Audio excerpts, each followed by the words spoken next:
Olá, bom dia! O AgroBand está no ar para todo o Brasil pela TV Bandeirantes e pelo canal Terra Viva. Agricultores caloteiros. Manifestação do ex-presidente Lula em passagem pelo Rio Grande do Sul causa manifestações. E depois da polêmica, o AgroBand esclarece como acontece a liberação do crédito rural. Do campo à mesa. Cresce o número de agroindústrias no país. E hoje você vai saber como é o processo de implementação dos empreendimentos. E ainda, da América Central para o mundo. Conheça a pitaia, fruta exótica de origem mexicana que está caindo no gosto dos brasileiros. Não saia daí que o AgroBand está no ar.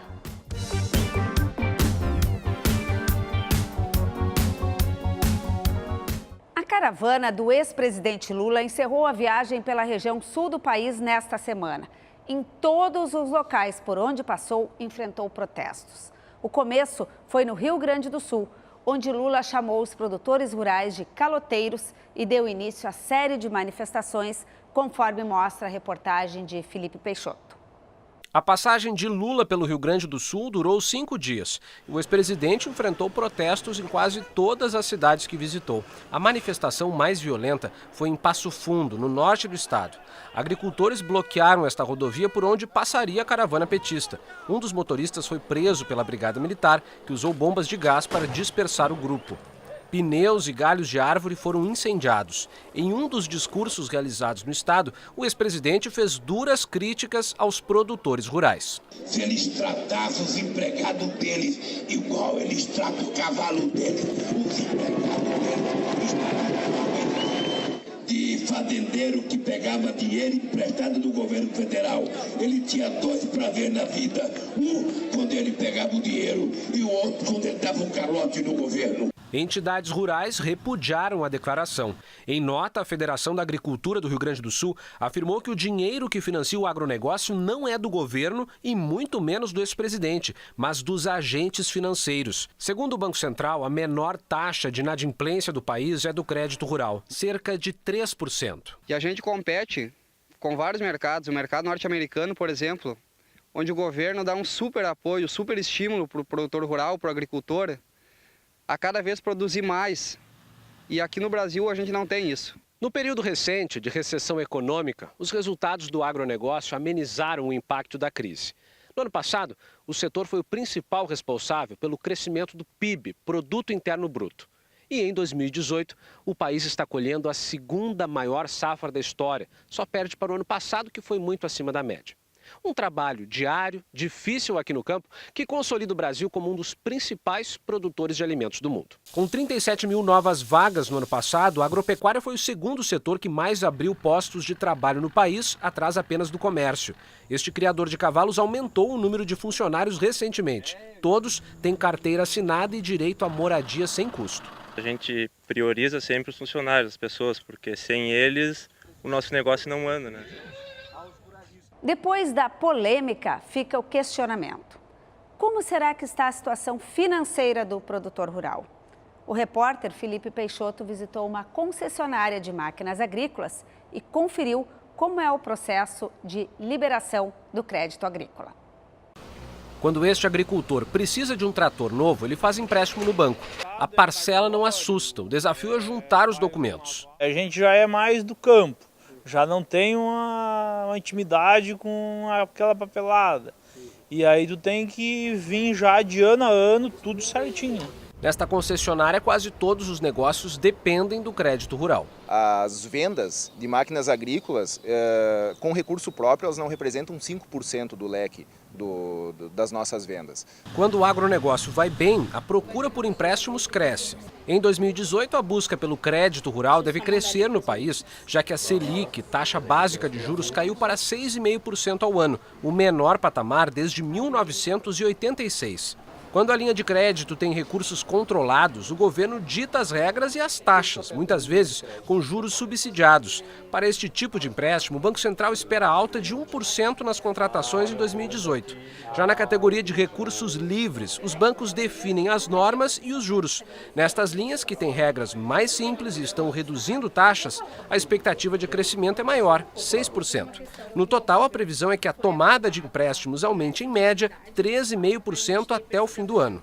Na prática, a principal diferença é que quando o produtor rural chega aqui no banco, ele está com mais opções de empréstimos com juros baixos. E em muitos casos não é preciso apresentar tantos documentos, ou seja, a burocracia é menor, o que facilita a negociação. Na última safra, a procura por crédito rural entre médios e grandes produtores cresceu mais de 12% e a tendência é que continue aumentando em 2018. Com mais empréstimos, os investimentos em tecnologia e a produção no campo também aumentam. Mas este especialista alerta, o crédito que vale a pena é aquele que traz retorno para o negócio.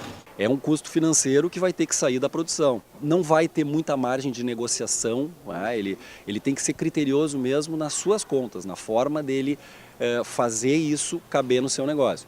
E nós seguimos falando sobre crédito rural aqui no estúdio. Eu estou recebendo a gerente de crédito rural do Sicredi, a Marilúcia Dalfert. Bom dia, Marilúcia. Bom dia. Marilúcia, vamos começar falando dessa afirmação do ex-presidente Lula, que disse que os produtores são caloteiros. Como é que vocês, no Sicredi, avaliam essa forma de colocação? Os produtores pagam ou não pagam? Então, bastante injusta, né, a colocação do seu Luiz, porque o segmento agro hoje é o que melhor paga, né? Os nossos produtores, hoje nós estamos com uma inadimplência no sistema Sicredi, no segmento agro de 0,2% de toda a carteira. É disparado, né, a faixa de público com menor inadimplência, com menor taxa de inadimplência. E o que acontece, né? O produtor rural, quando ele busca um crédito, ele busca para aplicar na atividade, para a produção. Dificilmente ele não vai pagar essa conta por uma vontade dele, né? Existem situações que fazem com que ele, às vezes, ele tenha dificuldade de pagar, mas ele sempre vem procurar para tentar resolver essa situação. Tem o manual de crédito rural que coloca que situações são essas, como, por exemplo, fator climático. O manual de crédito rural já prevê as situações, o que tu precisas fazer nas situações em que isso acontece. E lá está previsto que é dever, né, que as instituições financeiras precisam atender os produtores nessas situações de intempéries ou quando existe também alguma dificuldade de comercialização. Nessas situações, o que é preciso fazer? O produtor tem que procurar a sua instituição financeira, né, relatar o ocorrido. É feito sempre uma avaliação caso a caso, através de uma assistência técnica. Tem que apresentar um laudo de perda técnica. Exatamente, tá?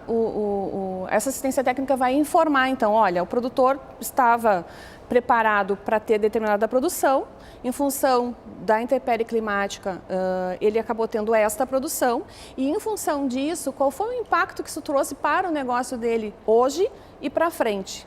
Porque daí, com essa avaliação, a instituição vai poder verificar se ela vai dar 1 ano, 2 anos, 3 anos, como que ela vai fazer para esse montante que o produtor precisa pagar ser alocado ao longo do tempo para ele se viabilizar, né? Não só hoje, mas também nos próximos anos. Por isso que precisa ter uma análise caso a caso. Porque o crédito se renova a todo ano. Todos os anos. O agricultor tem todo ano uma nova safra. Às vezes Todos tem até 2 se ele plantar a safra de inverno e de verão. Exatamente, tá? Então, a gente sempre fala que o crédito para o custeio ele é rotativo, na verdade, né? Todos os anos o produtor toma, todos os anos o produtor paga e faz de novo. E por isso essa inadimplência é tão baixa. Porque o produtor que busca um financiamento para a sua lavoura e não paga porque não quer pagar, ele está saindo da atividade, né? Porque ele não vai conseguir crédito de novo se ele não pagou porque não quis, né? Então a inadimplência realmente no segmento é bastante baixa. E quais são as exigências para conceder um financiamento? Que garantias o produtor precisa oferecer? As garantias são exigidas para o setor agro da mesma forma como são exigidas para qualquer outro segmento. Depende da pessoa, depende da atividade dela, depende do tempo de relacionamento que ela tem com a instituição financeira, depende do histórico de pagamento que ela tem com a instituição financeira e com o mercado. Em geral, no agro, em virtude do segmento, a garantia mais comum é o penhor da própria safra, né?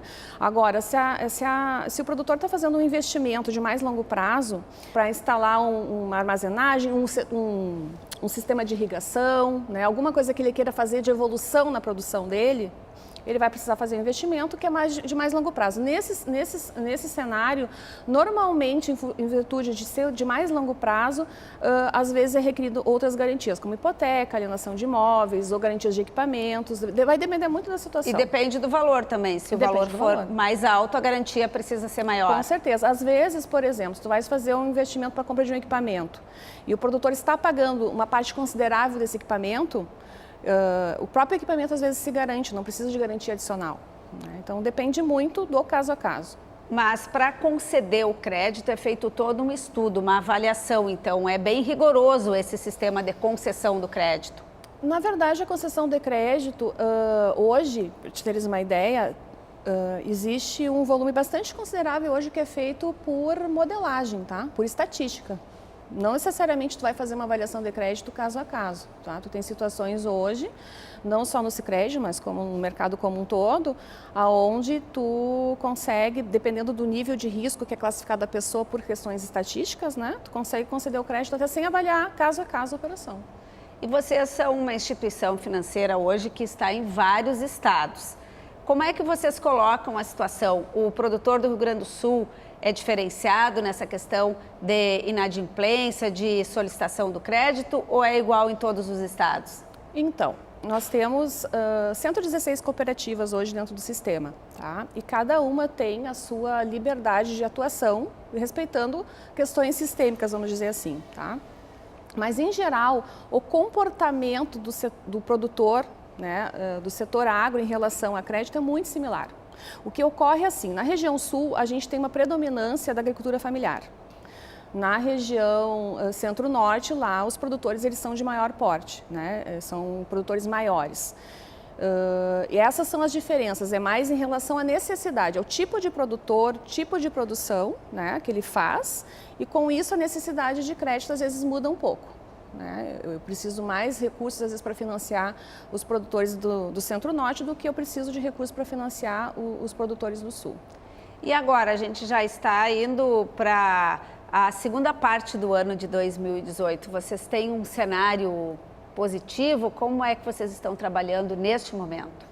Então, a gente vai fechar agora a safra 17/18, que encerra 30 de junho, com um crescimento em torno de 20% em relação à safra passada, né? A gente tem uma expectativa de fechar este ano safra tendo aplicado 14 bilhões, 14,8 bilhões. Então, foi bastante favorável. A gente percebe que o agro está realmente crescendo cada vez mais e é por isso, né, esse impacto que a gente tem na nossa economia, né? De um setor forte, um setor guerreiro, né? Um setor que a gente tem muito orgulho de participar. Muito obrigada, Marilúcia, então, do Sicredi, ela que trouxe para a gente esse cenário de como que é concedido o crédito rural aqui no país. Bom dia, boa Páscoa. Obrigada para vocês também. O AgroBand faz agora um rápido intervalo, mas já nós voltamos para te mostrar como é o processo de implementação de uma agroindústria. Não saia daí.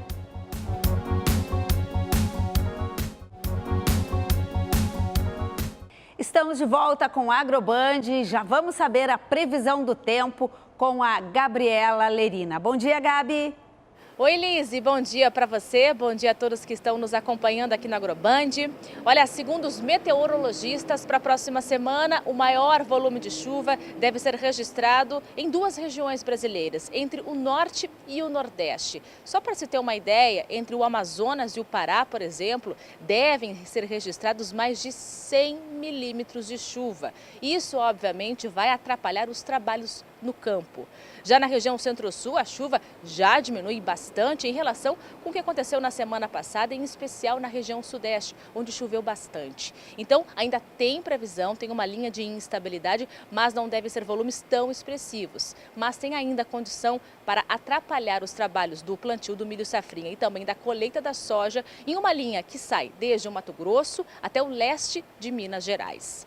Já as lavouras de cana e de café vão se desenvolvendo muito bem porque o tempo está favorecendo. Aqui no Rio Grande do Sul, o destaque fica para o início da semana. Na segunda-feira, ainda tem previsão de bastante chuva, em especial no norte do estado. Eu volto com você, Lise.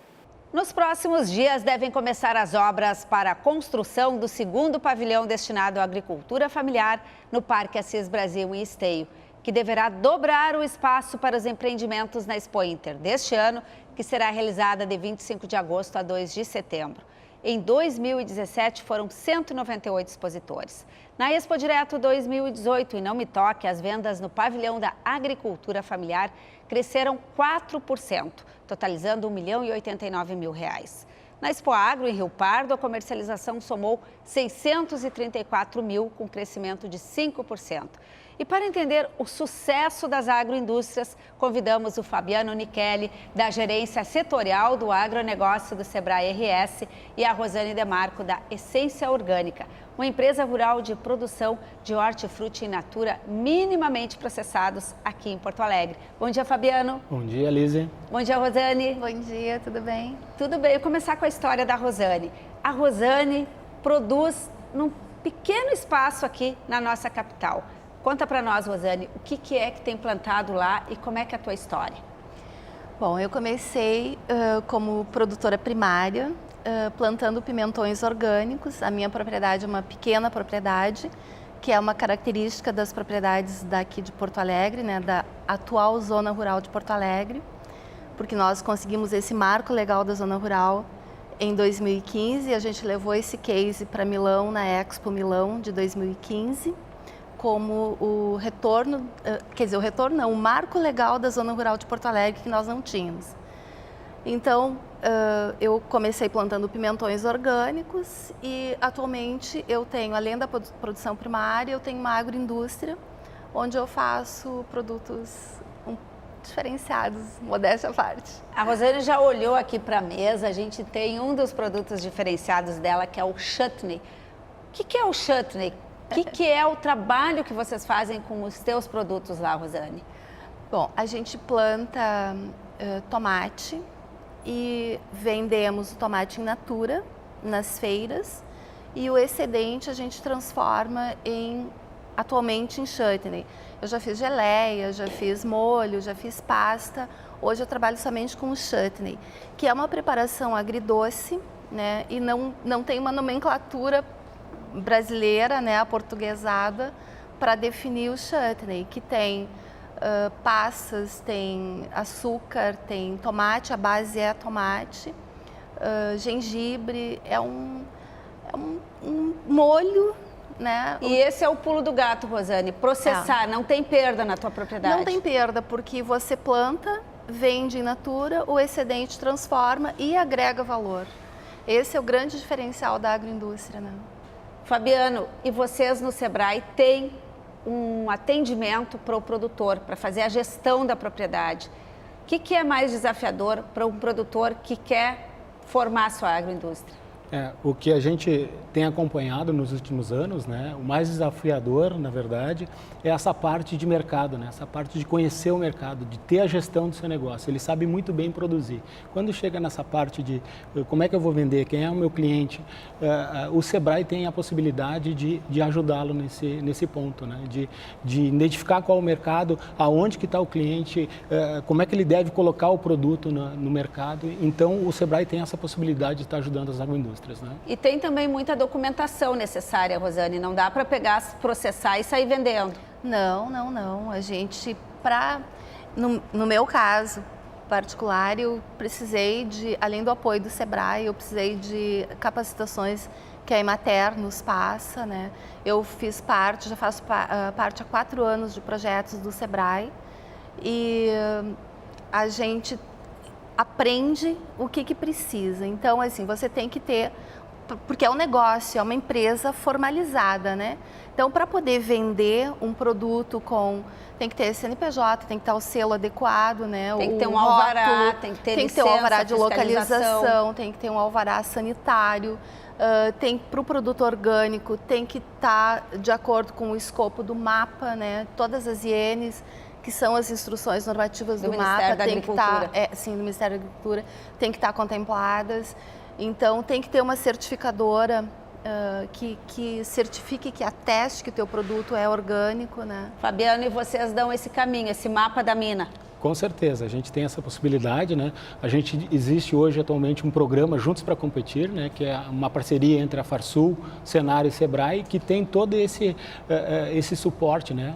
Para o produtor, para a agroindústria conseguir colocar o seu produto no mercado. Além desses parceiros que eu citei agora do programa Juntos para Competir, a própria Rosane falou aqui, existe a Emater, existe a SDR, a Secretaria de Agricultura, enfim, que são entidades que também participam ajudando o produtor, né? Então, e o Sebrae tem esse papel, já tem o seu know-how, né? Que é a parte de gestão, a parte de mercado, né? Que é importante. Ela comentou aqui a parte do rótulo, da embalagem, né? O consumidor está cada vez mais olhando isso, né? Compra pelos olhos. A gente sabe das pesquisas que existem, né?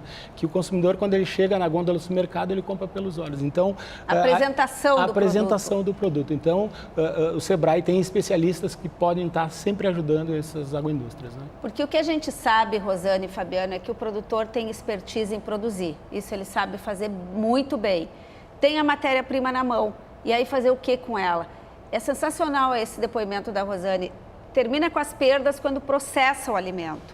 E aí tem que saber de que forma e como vai chegar para o consumidor. Tem um bolo aqui, por exemplo, que é também com produtos free lactose, free glúten e tem um mercado especial. Sim, pois é. Então, a questão do produto free, né? O sem lactose, a gente pesquisou bastante o percentual de pessoas com intolerância ou com alergia à lactose no Brasil é de 70%. Então, é um mercado imenso, né? Ele é muito grande. E existe uma demanda muito grande e uma oferta muito pequena ainda. Porque tem uma série de pré-requisitos. A tua cozinha é lacrada. A minha cozinha é lacrada. Como é que é isso, uma cozinha lacrada? Não pode entrar nada, no caso sem glúten e sem lactose, não pode entrar nada com glúten e nada com lactose. Tem que fazer a rastreabilidade, né? O teu fornecedor também não pode ter produtos com contato com farinha, com leite. Você não contamina o produto? Se não contamina, porque tem pessoas com alergias. Eu sou nutricionista de formação. Então, tem pessoas que têm uma alergia bastante importante e qualquer traço de glúten pode dar uma diarreia, enfim, pode comprometer, né? Então, não pode ser, tem que estar lacrado. Se você diz que é sem glúten, sem lactose, tem que rastrear. Fazer toda a rastreabilidade. Fabiano, isso também vocês ensinam lá dentro dessas informações para o produtor? Sem dúvida nenhuma. A gente tem um leque de especialistas que contribuem com essas informações, tanto para o empreendedor, para o empresário, quanto que vai chegar na gôndola do mercado com essa informação, com certeza. Precisa muito dinheiro para fazer uma agroindústria ou precisa mais conhecimento?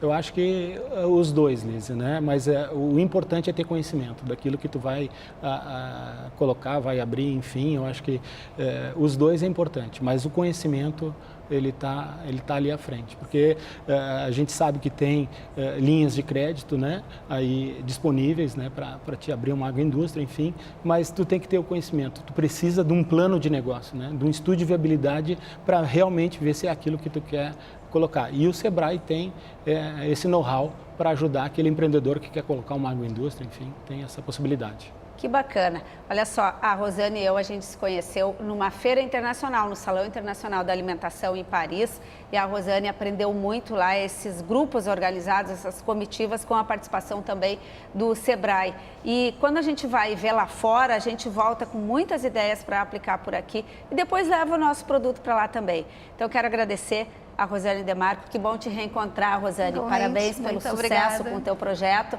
Obrigada ao Fabiano Nichelli do Sebrae, também que ajudam a viabilizar esses projetos dos nossos agricultores. Muito obrigada. Obrigado. Uma boa Páscoa. Obrigada, igualmente. Obrigado. Da América Central para o mundo. Você vai conhecer agora a produção de pitaia, fruta exótica de origem mexicana que está caindo no gosto dos brasileiros. Popularmente conhecida como fruta dragão por causa dessa aparência, a pitaia começa a ganhar espaço nos campos e na mesa dos brasileiros. Olhando assim, ela não parece atrativa, mas tem sabor levemente doce. E o melhor, Segundo especialistas em nutrição, ela traz benefícios para a saúde. Ela é rica em vitaminas, né? E faz com que aumente o bom colesterol, diminua o mau colesterol. Então, por esse motivo, ela previne problemas de coração. Ela previne também o câncer, né? Alguns tipos de câncer. Ela é rica em vitamina C, então ajuda no sistema imunológico, faz com que previna também o envelhecimento precoce, né? A fruta exótica tem origem no México. No Brasil, o preço para o consumidor ainda é alto. O quilo custa entre 15 e 20 reais, 3 vezes menos do que 4 anos atrás. O crescimento da produção em estados como Santa Catarina, Rio Grande do Sul, São Paulo, Minas Gerais, Ceará e Pará aumentou a oferta no país. A cada dia a gente recebe mais pedido de informações de interesse, principalmente de pequenos produtores, pois essa fruta ela garante o sustento de famílias. No mundo, os maiores produtores de pitaia são países da Ásia e da América Central. Aqui no Brasil, o cultivo ainda é recente. Começou há aproximadamente 10 anos e quase sempre é feito em pequenas propriedades como esta. No sítio em Novo Hamburgo, região metropolitana de Porto Alegre, são 2 hectares com pés da fruta. A planta precisa de sustentação. Aqui são usados postes de concreto e pneus. Em regiões do país, com calor em todas as estações, os frutos nascem durante o ano todo. O ciclo de cada pitaia é de aproximadamente 45 dias. Pode ter o botão, pode ter a flor e o fruto se formando e o fruto em término de conclusão de amadurecimento, num mesmo pé, em vários galhos diferentes. Em todo o Brasil, há menos de 3 mil hectares com plantações de pitaia, mas a fruta já é usada para a fabricação de sorvetes, sucos, chás e até vinhos e cervejas. O volume de frutas usada na cadeia de subprodutos é muito maior do que ela consumida. Então vai agregar valor no futuro para todos os produtores. O AgroBand de hoje fica por aqui. Não esqueça que você pode conferir este e outros programas na nossa página no Facebook. Até o nosso próximo encontro. Feliz Páscoa! Tchau!